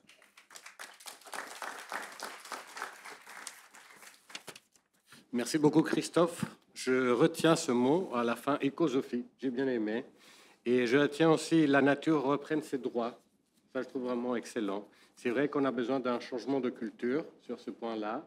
Mais je reste quand même optimiste. Je pense qu'on va y arriver au bout du compte.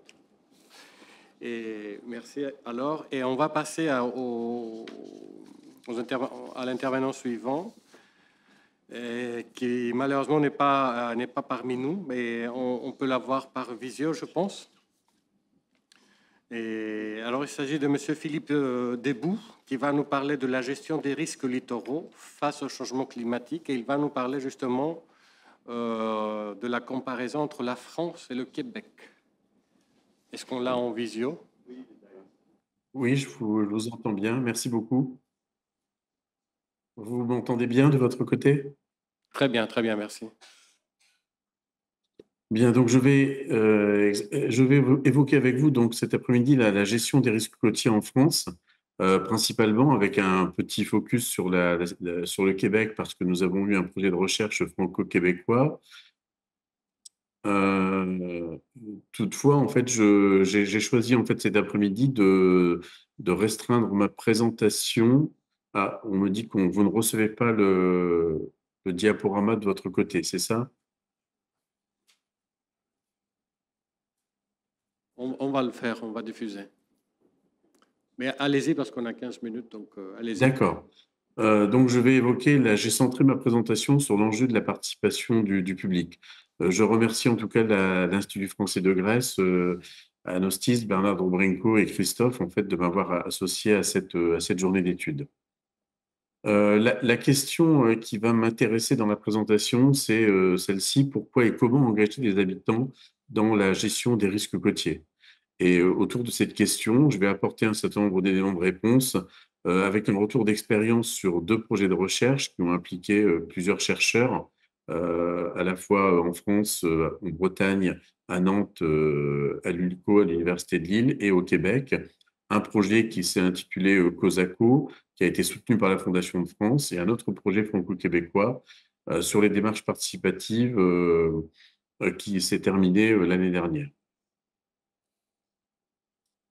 Alors d'abord, la mise en contexte et un certain nombre de questions-réponses sur le sujet de l'enjeu de la participation du public. Les territoires côtiers sont exposés à des risques d'érosion côtière et de submersion marine qui sont exacerbés par les changements globaux et l'élévation du niveau moyen de la mer qui est attendue en lien avec les changements climatiques. Dans les recommandations qui sont formulées par les chercheurs et puis par différentes instances à l'échelle de l'Union européenne ou l'IPCC, il est demandé à réfléchir en fait à des solutions qui permettent d'intégrer les résidents. Les résidents, c'est-à-dire à la fois les habitants et les usagers du littoral. En France, en fait, c'est une rupture dans les pratiques de gestion des risques côtiers qui, historiquement, étaient très centralisées et gérées par l'État. Depuis une décennie, la décentralisation, en fait, a renforcé l'implication des acteurs locaux, notamment des intercommunalités, dans des prises de compétences en lien avec la gestion de ces risques côtiers et notamment des submersions marines. Du côté des chercheurs, il y a peu de recherches qui se sont intéressées jusqu'à il y a quelques années à la question de l'habitant et à l'implication des habitants dans ces stratégies d'adaptation au changement climatique, avec plutôt des recherches qui se sont focalisées sur les acteurs institutionnels. Du côté de l'adaptation, les stratégies, elles sont connues depuis assez longtemps. Sur la gauche, il y a une illustration en fait, qui présente ces stratégies. En simplifiant, il y a celle qui consiste à ne rien faire, à assurer un suivi lorsqu'il y a peu d'enjeux urbanisés. Une autre stratégie qui est celle qui est recommandée par notamment à l'échelle nationale en France, dans le cadre d'une stratégie nationale de gestion du trait de côte, c'est envisager en fait un recul stratégique là où les enjeux sont faibles, où on n'est pas certain de maintenir techniquement la fixation du trait de côte, également là où les enjeux sont urbanisés et on souhaiterait recomposer le territoire pour adapter le trait de côte à l'élévation du niveau de la mer. Maintenir le trait de côte, c'est-à-dire la situation qui a prévalu jusqu'à présent et qui a été soutenue il y a 2 décennies par l'État, et ensuite accompagner les processus naturels là où les enjeux urbanisés ne sont pas importants. Donc toutes les stratégies sont connues. Jusqu'à une date récente en France, il y a peu de résultats concrets d'adaptation au changement climatique selon le recul stratégique, uniquement des expérimentations qui ont été lancées après l'adoption de la stratégie de 2012. Donc, à partir de 2013, on a 5 territoires qui sont rentrés en expérimentation. Et en 2021, une loi climat et résilience qui a mis en place en fait de nouveaux outils, notamment en lien avec l'urbanisme littoral, pour favoriser en fait la mise en place de ces opérations de repli stratégique et de relocalisation.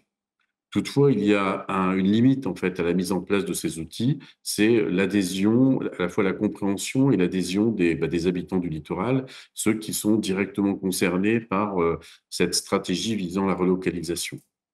Sur la droite, j'ai intégré la couverture d'une thèse de doctorat qui a été soutenue en 2022 à l'Université de Bretagne occidentale par Eugénie Cazot, qui a mis en avant cette ambivalence en fait, entre le maintien de prix du foncier et d'immobilier dans les communes littorales, sans aucune articulation avec les perspectives d'élévation au niveau de la mer et de prise en compte des risques côtiers et de submersion. Et cette ambivalence, elle s'explique principalement par toute une série de résistances du côté des habitants du littoral, de populations, de riverains, de propriétaires, en fait, qui souhaitent rester habités en bord de mer, quoi qu'il en coûte, en fait, et avec parfois une faible prise de conscience, en fait, des conséquences, en fait, de l'élévation au niveau de la mer. Donc, du côté des chercheurs, la participation, c'est une exigence démocratique qui est difficile à faire vivre. C'est difficile, en fait, de faire participer des habitants. On a essayé, dans des projets de recherche, en fait, de développer des outils qui permettent de mettre en place ces démarches participatives, avec 2 enjeux, c'est acculturer les populations, modifier les façons de faire et de penser la gestion des littoraux, et avec quand même des limites en fait dans un certain nombre de biais qui existent dans les démarches participatives, avec parfois un risque d'obtenir en fait des effets contraires aux objectifs qu'on va rechercher. Il y a tout un éventail de méthodes qui sont possibles pour engager les habitants. Et à partir de 2 projets, je vais vous présenter en fait un certain nombre de résultats qu'on a obtenus à partir de ces démarches participatives. Le premier exemple, en fait, c'est un projet qui a été mis en place dans la région Hauts-de-France, le littoral de la Côte d'Opale. Il s'appelait COSACO, il a été soutenu par la Fondation de France. Et l'objectif, c'était avec ce projet de co-construire entre habitants, élus et professionnels, en fait, des stratégies d'adaptation au changement climatique.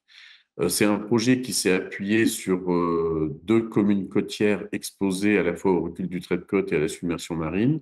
Elles sont présentées dans les photographies que vous avez sur la diapositive, 800 à gauche et Ouaplage sur la droite, donc une configuration un peu classique de communes côtières sur des côtes basses sableuses, avec des lotissements, en fait, plusieurs habitations qui sont très proches de la mer, de la plage, et exposées donc à la fois à l'érosion côtière et à la submersion marine. Pour ces 2 communes, on a engagé les habitants dans des activités, toutes des activités participatives. Elles sont toutes indiquées sur la diapositive. Il s'agissait à la fois de partager les connaissances scientifiques avec les habitants, impliquer les habitants dans des suivis d'évolution du trait de côte, rendre compte en fait des résultats de notre projet, des objectifs qu'on recherchait dans des réunions publiques, inviter les habitants à des focus group ou à des ateliers et les amener à élaborer en fin de compte des scénarios d'adaptation au changement climatique pour leur territoire. On a également réalisé un questionnaire, une enquête par questionnaire auprès de 300 habitants de ces 2 communes. Pour ce questionnaire, en fait, l'analyse, elle a livré 3 résultats saillants autour du vécu d'habitants dans un territoire à risque. Les habitants sont conscients des risques littoraux. Les espaces à risque sont bien localisés par les habitants à partir de cartes mentales. Et enfin, ils identifient plusieurs causes et se disent bien informés sur les risques littoraux.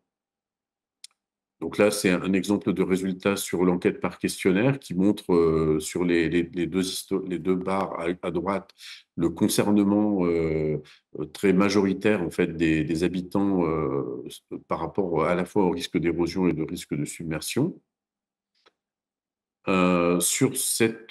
Ici, vous avez une transcription spatiale des réponses des habitants sur ce concernement ou le fait qu'ils soient ou pas concernés.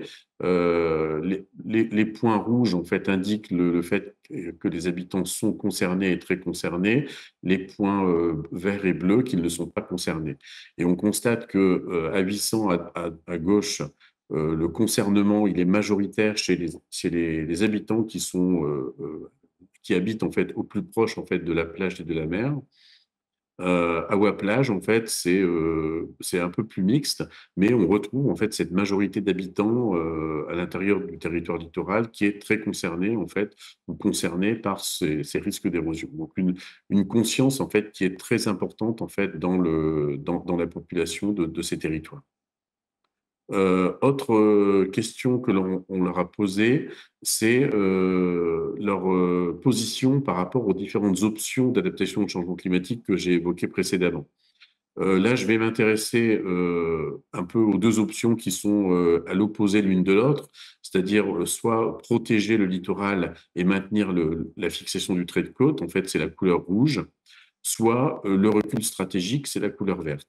Ce que l'on constate, en fait, à la fois à 800 à gauche et à Ouaplage à droite, c'est le maintien quand même d'une volonté de protection du trait de côte qui est relativement forte. C'est une option qui est traditionnelle, qui n'est pas celle qui est recommandée aujourd'hui par l'État et même par les collectivités locales, mais toutefois, c'est celle qui est privilégiée majoritairement par les habitants à Ouaplage, à droite, et quand même par un quart en fait, des habitants du territoire, à gauche, à 800. L'adaptation ou le recul stratégique, et surtout le recul stratégique, qui est l'option vers laquelle la stratégie nationale de gestion du trait de côte en France demande de s'orienter dans les décennies à venir, elle est très minoritairement choisie en fait, par les les habitants du littoral. Donc, on voit ce décalage entre les politiques nationales, les recommandations qui sont faites et la manière dont c'est vécu ou c'est perçu en fait par les habitants de ces territoires qui sont exposés à ces risques. Enfin, dans une dernière étape de ce projet, on a organisé toute une journée avec les habitants, des ateliers qui permettaient en fait d'élaborer des scénarios d'adaptation au changement climatique à l'issue de 3 ans où on a mis en place ces démarches participatives. Cette journée, en fait, elle a permis de faire évoluer un certain nombre de points de vue du côté des habitants. On a constaté que les habitants, dans les connaissances qu'on pouvait leur apporter sur l'évolution du trait de côte ou l'exposition de la côte au risque côtier, bon, il y avait, voilà, il y avait une sorte d'acceptation d'envisager un recul stratégique. Et dans les choix qu'on leur avait demandé de faire collectivement, en fait, sur les 4 scénarios possibles pour adapter le territoire au changement climatique, on a constaté que, vous voyez, sur cette figure, il y a deux options qui ont été majoritairement choisies par des petites pastilles qui ont été positionnées par les habitants sur des tableaux. C'est le recul stratégique et l'adaptation, en fait, qui est apparu majoritaire. C'est-à-dire qu'on a constaté que durant les 3 ans du projet, la position des habitants, elle a évolué, en fait, par rapport à ce que j'ai évoqué précédemment, avec le maintien chez les habitants, en fait, d'une volonté de fixer le trait de côte. Donc là, d'où un intérêt en fait pour ces démarches participatives de parvenir en fait à engager les habitants dans une nouvelle position ou un nouvel état d'esprit sur cette question d'adaptation au changement climatique avec le recul stratégique et l'adaptation. Deuxième exemple de recherche que je voulais restituer avec vous cet après-midi, c'est un retour d'expérience sur un projet franco-québécois. Donc là, c'est moins le projet franco-québécois en tant que tel qui m'intéresse de vous présenter cet après-midi que d'autres démarches participatives qu'on a mis en place dans ce projet pour co-construire ces scénarios d'adaptation au changement climatique. Dans ce projet, il y a un volet de ce projet qui a consisté à y mettre en place en fait ces démarches participatives, alors plutôt innovantes, c'est-à-dire des démarches qu'on n'avait pas forcément l'habitude de mettre en place en France et qui étaient par contre plus courantes en fait sur le territoire québécois.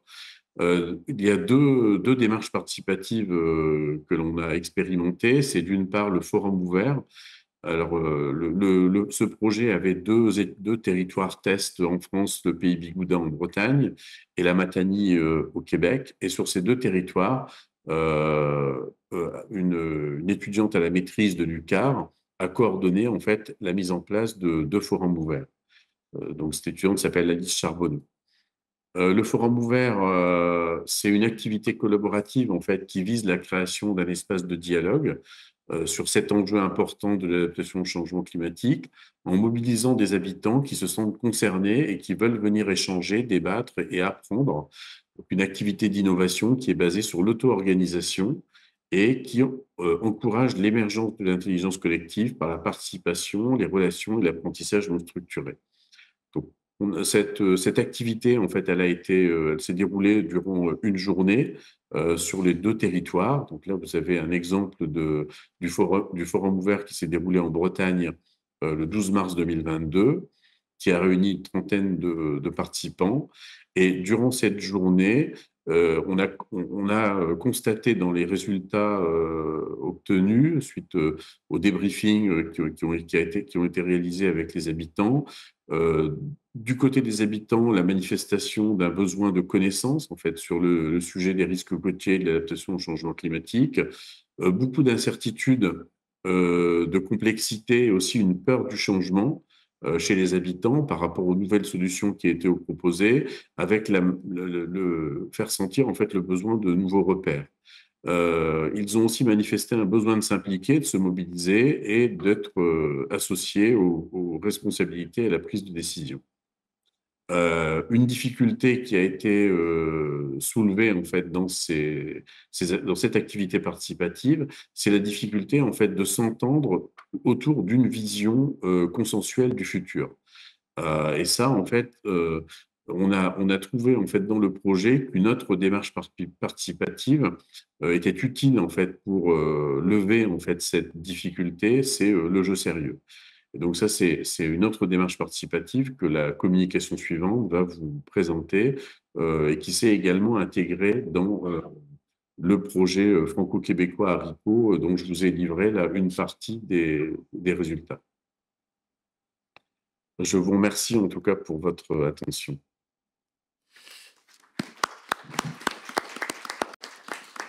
Merci beaucoup, Philippe. Merci beaucoup pour toutes ces informations très intéressantes parce que tu as mis l'accent sur le fait, sur l'importance de la participation des habitants sur le projet et sur la planification. Et je crois que c'est la seule voie qui est viable pour un projet de planification. Nous, en Grèce, on a encore beaucoup de chemin à faire pour obtenir des bons résultats sur ce domaine-là. Mais on y travaille pour. Merci encore une fois. Merci beaucoup. Merci à vous. Merci.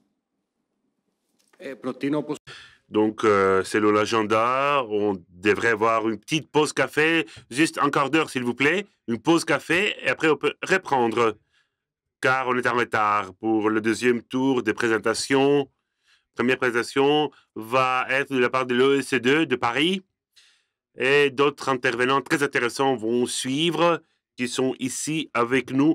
Donc, pour ne pas être plus en retard, s'il vous plaît, juste un quart d'heure, qu'on pose café et prenons les questions à la fin, s'il vous plaît. Ça vous va? On attend des questions de la part de nos étudiants. Merci. Une petite pause café maintenant.